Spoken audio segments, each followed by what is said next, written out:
What if you could get published in Oprah Magazine without paying for your own publicist? Well, you can. On today's episode, I sit down with my friend Gloria Chou, where she shares just how one of her students got into Oprah's magazine without a fancy publicist.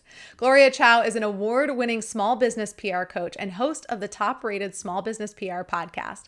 Her untraditional yet proven PR methods that allow anyone to gain top-tier earned media without needing to hire an agency, have industry connections, or any PR experience have been featured in Forbes, Business Insider, Crunchbase, and on over 50 podcasts. Through her online community of nearly 10,000 people, Gloria helps early stage founders hack their own PR to go from unknown to being seen, heard, and valued with her proprietary 3-step CPR pitching method. One that's helped 10,000 small business owners get over a combined 1 billion free organic views in top tier outlets such as the New York Times, Vogue, Fast Company, Forbes, and more. If you're ready to learn the easy method to pitching so you can get featured yourself, then it's time to tune in.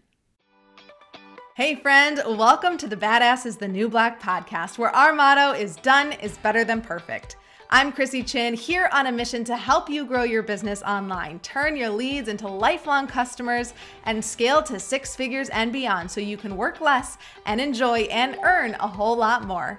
Most importantly, I'm a laid-back wife, a mom, a friend who started as a peds nurse, turned network marketer, and now a serial entrepreneur. This podcast is for ambitious people with an idea, a vision, but no idea how to get there. On this podcast, I'll give actionable steps to keep you moving forward while you learn new business strategies, better systems and processes, marketing, sales, all the things you need to build and scale a blissful business that keeps your pocketbooks growing. Grab a beverage, open up your notes app, and let's get to it.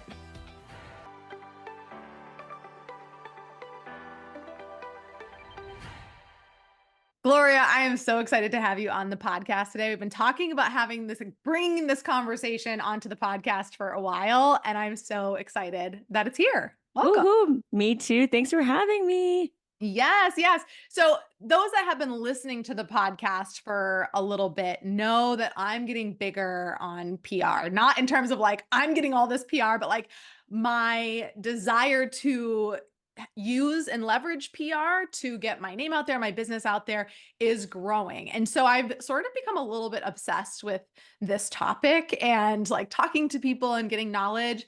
And so y'all, Gloria is another one of the mixer mind ladies. I've been having so many on lately that I've connected with. And I think it was when I was about to be on the news, we connected and you were giving me some insights there. And so I was just like, oh my gosh, I have to bring you on. We have to talk about this. Like when do you get in the PR? How do you get in the PR and all of that? So let's just dive in. And I think maybe that is a good place to start is when should we be thinking about this as business owners, this whole like PR topic and getting in the media? Yeah, I love it. First of all, I'm giving you like snaps. Like this is your year of showing up and being in the spotlight. So yes, all that energy.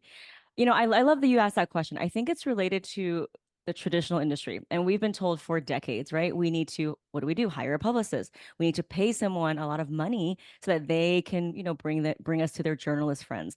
And my whole ethos is about breaking that rule and making it accessible for everyone. And the reason why we think that we either don't know how to do PR or when to start is because we're not really taught it. So let's just break it down and make it easy for everyone. So if you have a product or service, you're ready to take a customer's money for it, I say you're ready for PR. And, it's like planting an olive tree. The best time to do it is yesterday, because here's the thing about PR. If you want to be able to be your own publicist, if you want to be able to own those relationships, you need to first do what? Connect with the members of the media. So the first step is really knowing, okay, who is in the position to write my story? And by breaking it down, and we'll go in depth with that. So with my 3 easy step process, you're going to be able to know like how to pitch, when to pitch, and who to pitch. But it really starts with the mindset of knowing, okay, we don't really need to hire an agency. We have all the power, and journalists want to talk to us, the founders. So let's just remove that middle layer, but you have to really step into that power and like own it first. Yeah. Oh, I love that. Oh, and I'm excited to get to your 3 steps because I've been on trainings that Gloria's taught and I'm like, oh my gosh, this is like so much gold and like so simple to follow. And I think this whole like PR, getting in the media, reaching out to journalists, like it feels really scary.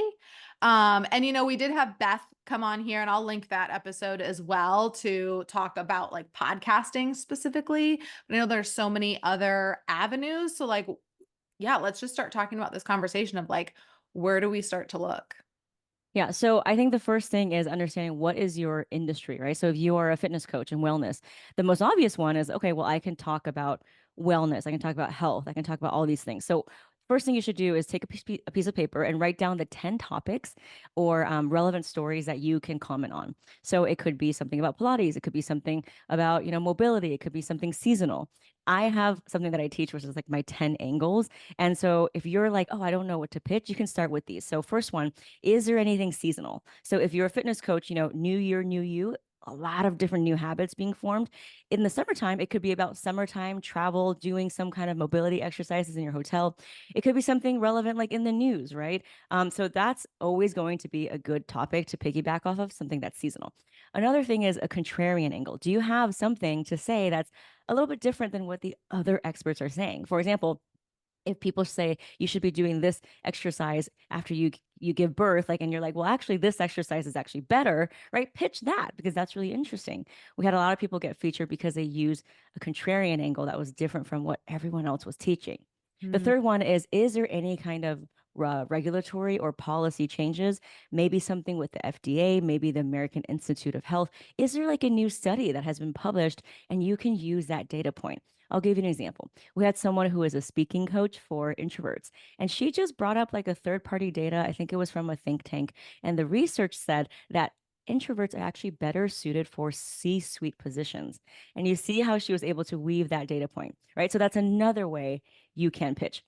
And obviously, if you have a product that can be gifted, whether it's digital or physical, then you should think about gift guides because those are like amazing. Imagine getting into like, I don't know, like a BuzzFeed or an Oprah's favorite things. And that way you get in front of your customers. So that's really the gift guide angle is about, okay, what are the buckets of products that I can be written for? Is it a luxury gift? Is it a stocking stuffer? Is it a gift for him, gift for her? So that's another angle. So hopefully I've given you a couple to think about and start to get the wheels turning on like just what are the buckets. After you have the buckets, it's time to write your pitch because PR is really simple. At the end of the day, PR is writing a pitch and sending it out to the right person. And if you can replicate that over and over again in your business, then you get what? Consistent visibility, yeah. right? So now you have your topics. It's time to write your pitch. And this is the part people, I don't want to say skip over, but I think this is the real work that we need to roll up our sleeves and do because a lot of times people are just like, oh, I don't really want to do this. I'm just going to keep posting on Instagram. And Right. we know the ROI on that's very low, right? Because your account can be hacked, it could be banned, it could be taken, and there's no SEO. So if you know how to write a pitch, which yes, it takes some drafting and time, but if you know how to write a pitch where you're cold pitching anyone and that person who you've never met can say yes, that is invaluable. I argue that's the most important skill any founder should have. And of course, you know this too. Yeah. So in terms of pitching, I came up with my framework. It's called the CPR framework. And this is from me, literally, I'm not kidding you, dialing the operator and cold calling newsrooms. I'm talking New York Times, Wall Street Journal, because I never worked a day in my life in any PR agency or marketing agency. I don't know if your audience knows this, but I used to work in government. So I was a complete outsider. I had no quote unquote book of contacts to call up. And so I was just in my early days throwing spaghetti on the wall, dialing the operator, getting phone slammed in my face, putting together email addresses. And I think from, cold pitching thousands of times, I picked up on patterns of what worked when the journalist was like, okay, tell me a little bit more, right? How can I get a response from the other person? And so the CPR method stands for credibility, point of view, and relevance. If you have all three things in your pitch, it's a really good and solid pitch. And obviously in my masterclass, I show you kind of word for word, but basically were to break it down, C in credibility stands for just like one sentence at the very end, like I am a founder, I am a coach, right? You don't need a lot of accolades. I Mhm. really think of it as like confidence, like just pitch it. Don't be in a begging, like, please, I want to launch, but I can't pay for an ad. Will you feature us? It's a Yeah. very kind of like direct, like, hey, I have some interesting insights to share for your audience. That's the credibility part. The Hmm. point of view, the P in CPR stands for what are the three bullet, I like threes. So what are the three tips, three bullet points, three things that people should know? So if you are a wellness coach and you can say like, if you are gluten free and you're on a, keto diet, like here are three things, three new ingredients that you should try this year, right? So Mhm. it could be bullet points, things. And then R in CPR stands for relevance. That is the number one most important part of your pitch. I actually like to put the relevance right in the beginning to capture the journalist's attention. Why? Because news is all about relevancy. If it's not relevant, it's not newsworthy. So a great litmus test for your pitch is this pitch going to work 5 years into the future and 5 years into the past? And if the answer is yes, it's not relevant enough. And I Mm. always say you got to peel away the layer of an onion, keep shaving it until you get to that really specific, juicy core. Okay, so what kind of popped into my head of like this opposite thought of we're always thinking about like what evergreen content when can we create that's going to last forever. But it's almost like you want to think from what I'm just gathering, so correct me if I'm wrong, you want to almost think like what maybe is not evergreen, like what is like really standing out in the moment. Is that what you're kind of what you're alluding Yeah. to? Yeah. So relevance is the most important part of the news cycle. So I always talk about pitching like peeling away the layer of an onion. So your evergreen topic, like, wellness, we should all, take care of our wellness, right? That's very general, fluffy. It could work for anyone. That's the first layer of an onion. So that's not really going to make the dish really good. So we want to peel that away. How can we even get more specific? Maybe wellness for women, right? That's one more layer. Let's peel away one more layer. Wellness for women who have just given birth. Do you see how that's like more specific? So a lot of times you can be more relevant and specific. And by the way, you want to be relevant and specific by peeling away the layers, making sure your pitch is only for one demographic or solving one specific pain point in a certain season. So for example, if it's like wellness for women who have just given birth during the summertime, Hmm. right? Three exercises. You see how that's relevant and specific. So we Yeah. want to just keep pitching, like poking away at it and like peeling away the layers of it until it's really relevant. I think about what's going on now. There's a lot of trends on TikTok, like, like the handstand challenge and, this and that. How can you use that into your pitch? Whether it's a celebrity trend, whether it's a new healing modality, that's really going to make your relevancy even stronger.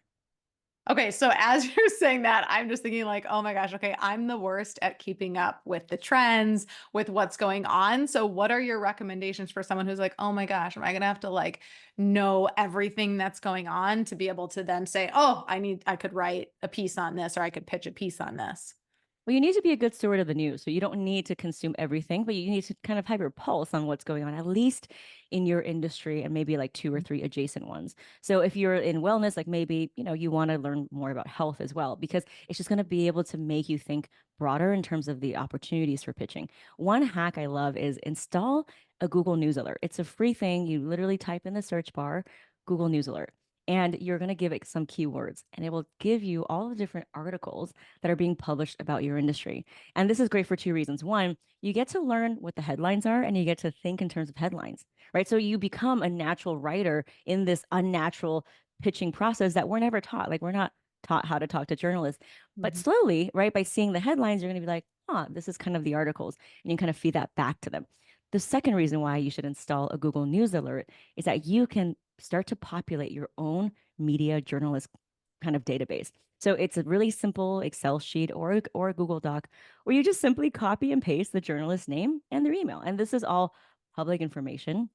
Obviously, in our program, we have a database for you, but you can start to copy and paste it yourself, start to gather 3, 5, 10 journalists who are constantly writing about your niche and your industry.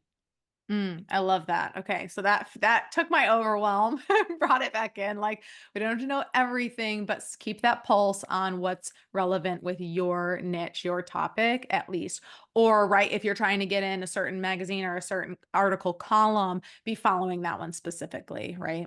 Yeah, The 100%. other, as you were going through, so credibility was the first one. I was sort of thinking of how this is just like a little highlight of like why you're the person to talk to. And I know a lot of people out there are shy about kind of shining the light on themselves or talking, about how good they are, right? So, what is your advice to them on that, in terms of the credibility piece? You are just a magician because you are literally asking all of the questions that are really at the root of all this. So I really think of what I do is not as PR, right? And honestly, there's so many scammy agencies out there that are like, oh, get paid to like get a logo, which by the way is not editorial, it's ads. But I think at the core of what I'm doing, especially with women, is like we're not taught to talk about ourselves. And we're not taught to take up space, especially as a woman of color, right? I grew up in a single immigrant family household where my mom literally told me, you put your head down and you say yes, sir, if Mhm. your boss is like paying you. Like that's the type of culture I come from. So it's a lot of unlearning. It's a lot of generational stuff that we're working through. And for women, it's especially hard, especially hard. But here's the thing, your business is depending on you to be its number one spokesperson. And that's what our friend Veronica Romney said, right? In the Mixer Mind. She's like, your number one KPI, number one KPI is not how many sales you make or how many emails you send or how many times you post. It's how many times a week you are talking about advocating for and promoting your business. Now, you don't have to promote it in a sleazy way, right? There's a way that you can still add value. For example, I'm promoting my business now just being on this podcast. So, Yes. I mean, should I feel bad about it? No, because there is a lot of value that's being given. And you don't have to be on TV. Not everyone who's like, oh my God, Gloria wants me to do PR and I'm not a TV person. No, there are so many different ways. You don't ever have to make any appearance. Most of the articles that are digital doesn't even require a phone interview. It's just simply emails back and forth. So there's many different ways you can, show up for your business, whether that's podcast, whether that's video, whether that's local, but don't let the fear of being seen stop you because your business needs it. One, it gives amazing SEO and backlinks. And two, it allows you to not spend thousands and thousands of dollars on ads, right? For a lot of business owners, that's just simply not feasible. And Mhm. number three, it's making you just a better communicator. Like it's allowing you to be so powerful in the way that you communicate. And number four, you get that visibility and that credibility and getting in front of more customers. There's not another thing that you can do in marketing that checks all of those boxes at once. Hmm. How do you know, like in terms of, because I'm again still on this credibility piece and people thinking like, oh, well, what if I don't have a certification or a degree in what I'm doing? Like, how critical is that to be able to have a journalist say, you know what, you're credible enough to Yeah. feature you or tell your story? This is another great question. So we have a lot of fitness coaches who, they get intimidated because they're like, well, I don't have like all these letters behind my names, or I'm not a sports doctor. We had someone who got featured in an article called What is Pilates in 2023. So that just goes to show you that there are people who are reading articles at every stage and you don't need to Mm. have advanced knowledge about something. Another thing is that she was cited in US World News in an article about like mobility exercises. And she doesn't have a lot of letters after her name. And so it just goes to show that the journalist doesn't need you to have all that. They don't care about your social media. I think she had like less than 1,000 followers. And she got like 4 or 5 features and she just appeared on her local news station as well. And she's a Pilates teacher. She just happened to have the guts to actually pitch herself with something that's specific and relevant for the season. So for her, it was like summer exercises. And she packaged it in a way that the journalist was able to quickly use and turn it into a story. That's really what it is. It's not about how many followers you have because you can buy your followers. It's not Right. about how many. So, all the people in our program, like they don't have all these accolades and they're just trying to get their first feature. And once you get your first feature, you're just like, oh my God, why didn't I do this earlier? Right. I'll give you an example. We have someone who got on Oprah's Favorite Things. And she just kept pitching and she just kept pitching and she got featured. Like one thing led to another. I think she connected with a stylist on LinkedIn and then connected to someone on the Oprah's team. Can you imagine? Right? It's just making sure that you are the number one spokesperson and advocate for your business. And if you're doing this for sales, why not do the same for journalists? I really see it as kind of like keeping that relationship warm and kind of nurturing them. And that's what the media list is. It's kind of like your CRM almost. Because if Hmm. I can connect with one journalist who probably writes for many different outlets because a lot of them are freelance. That is so powerful to be able to have them in my back pocket because they will be writing more and more news stories. And once they know that you're a vetted person, that you are eloquent and that, they're going to keep coming back to you for more stories. But you need to make that first initial contact. Oh, I love that. Okay, I want to highlight the simplicity of that Pilates article that you mentioned. This is something that I think hangs me up a lot when I'm thinking about like, what is the topic that I could pitch? I'm trying to do something that's never been discussed before, right? To like, well, they're only going to want my story or my angle if it's never been discussed. And then I see something come out like for me, it's like the first two steps of branding your business, right? It's like, okay, clearly that's like a why, like everyone talks about that all the time, or like how to niche down in your thing, or what is Pilates, right? So I love the idea that, it doesn't have to be like this earth-shattering new topic, but again, going back to maybe you have a different spin on it than like someone else has talked before. So I think that um adds a little more confidence to like it doesn't have to be something brand Yeah. new and never talked about. And then the other Yeah. piece that I want to touch on is um you know, hiring someone to do this for you versus doing it yourself, and what should we be doing? This is very good because we're all busy, honey, right? We're all wearing multiple That's hats. right. And we actually teach this in the program, like how do you delegate it to an assistant or an intern? So once you know the gist of how it works, right? You write a pitch, you send it to the right person, you can then implement it as a system. And but I think the first thing you need to do is the steps that I told you, which is like figure out all the angles available to you, start drafting that first pitch, and start sending and just getting comfortable pressing that send button. I always say everything you want is on the other side of the send button. And after you get maybe three or four things, you can start to delegate it to an intern or assistant. For this person doesn't have to be a PR major, right? They don't have to. It's just someone who is not afraid of initiating conversations. So kind of like in sales, someone who's not afraid of rejection and just sees everything as an opportunity. Maybe a no just means not right now. So Mhm. it's the same way you want someone to go after it. And it's really about the personality because I think you can teach them how to do this. Once you know how to write the pitch, you can then repurpose it for different angles. It's the same structure of the pitch using the CPR method. So the whole like what is Pilates pitch can be repurposed for a wintertime exercise pitch. And Mhm. so then you can start to teach your intern and assistant to do that. And you can kind of separate days. You can say, okay, well, on Mondays is our days when we're going through all of the drafts of the pitch. And then we highlight all of the media contacts that we want to contact. And then on Tuesday, we start sending. And you can even schedule send so you can batch all of them and send one to one. Mhm. And then I always say follow up on DM as well. So in our program, we give you like all their contact information, LinkedIn. It's not just enough to send one email. They get lots of different emails. So I want you to follow up on DMs and just be like, hey, I know that you're covering this topic and I sent you something that might be interesting because we're getting into X, Y, and Z season. Let me know if you didn't get the email.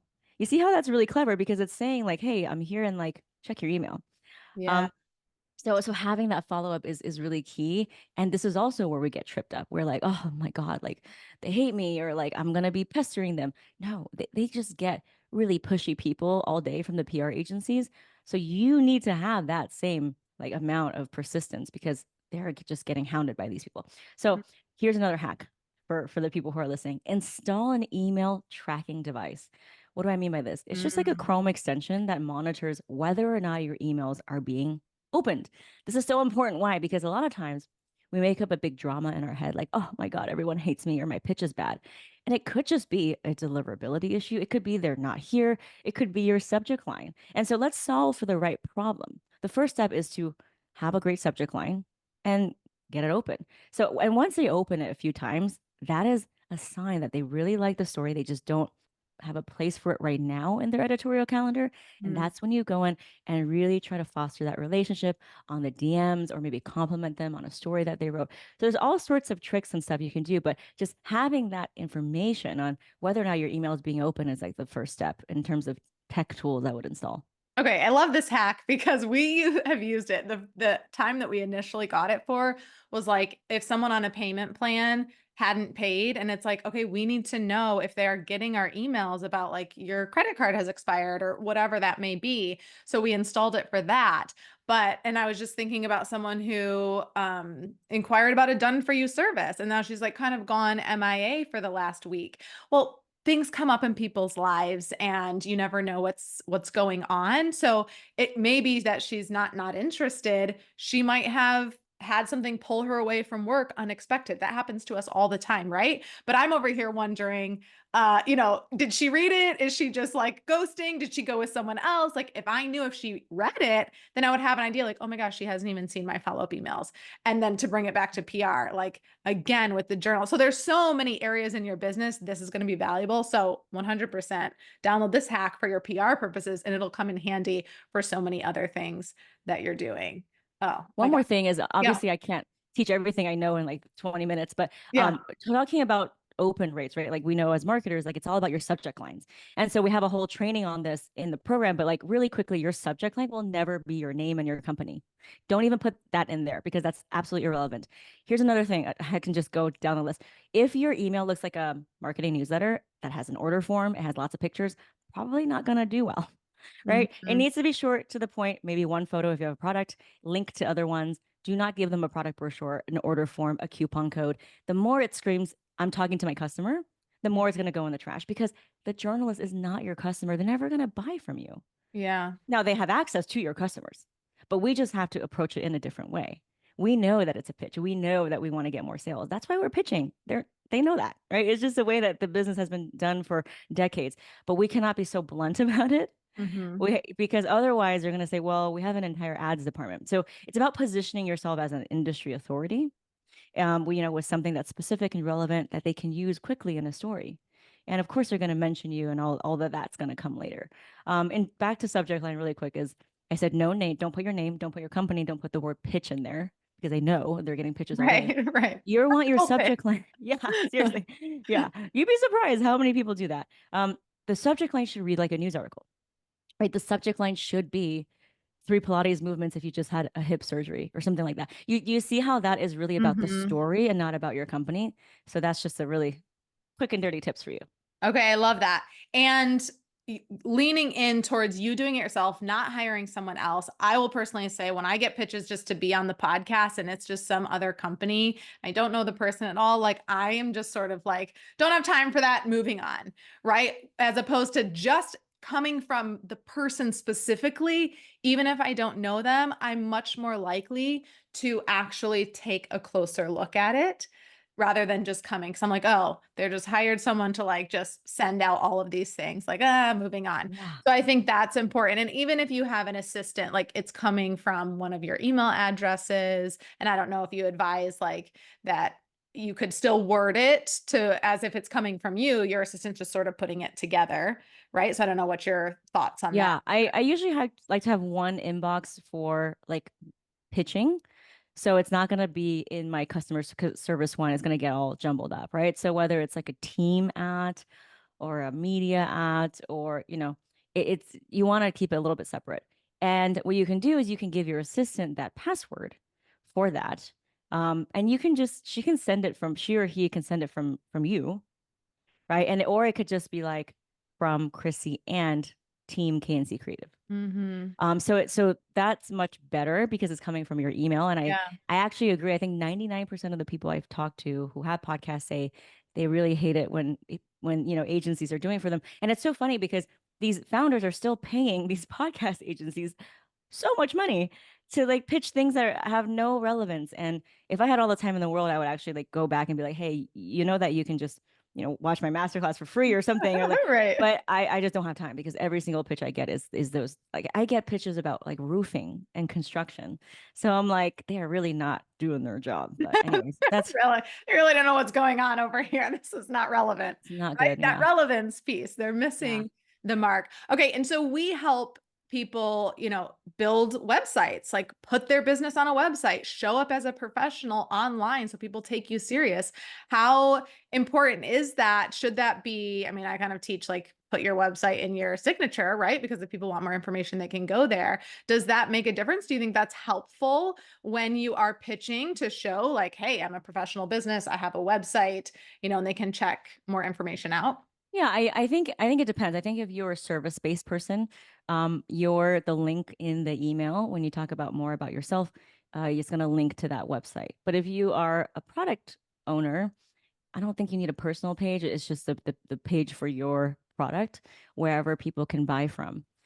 So yes, I would say the website matters more than your social media following. Yes. Okay. But you don't have to be exhaustive with your website if you are just pitching for a gift guide, for example, right? They don't need Yeah. your personal website, but the product page needs to be optimized so it's easy for their audience to click and buy if they actually do include your product in their gift guide.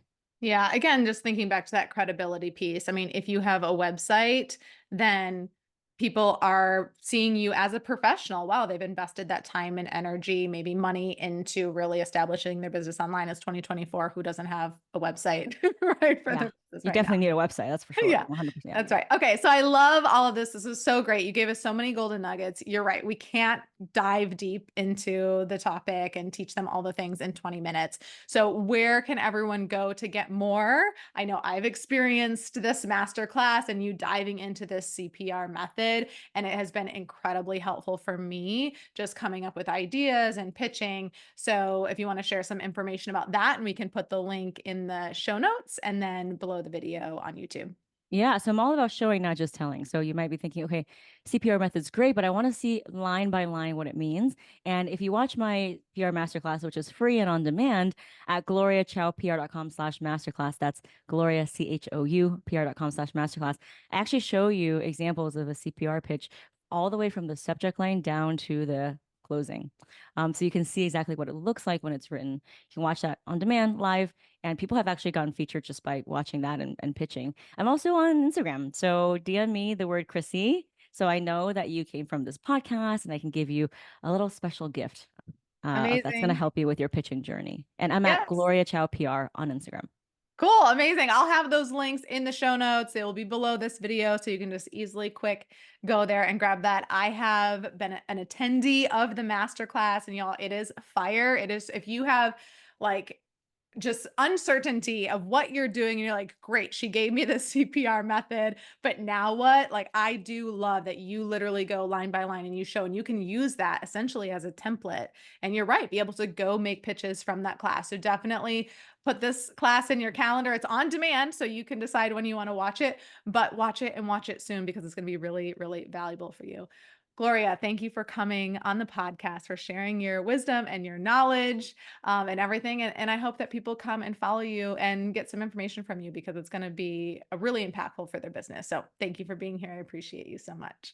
Thank you. Thank you so much for tuning in. If you got some value out of this episode, I would love some support. And the best way to do that, so I can keep showering you with loads of actionable tips, is to hit that subscribe button. Leave a review or a comment if you're on YouTube, and share this podcast with a friend. And when you share it with a friend on social, please tag me so I can reshare your share in my stories. It's been an absolute pleasure hanging out. I appreciate the heck out of you for showing up. And now it's time for you to take imperfect action so you can work less and enjoy and earn a whole lot more.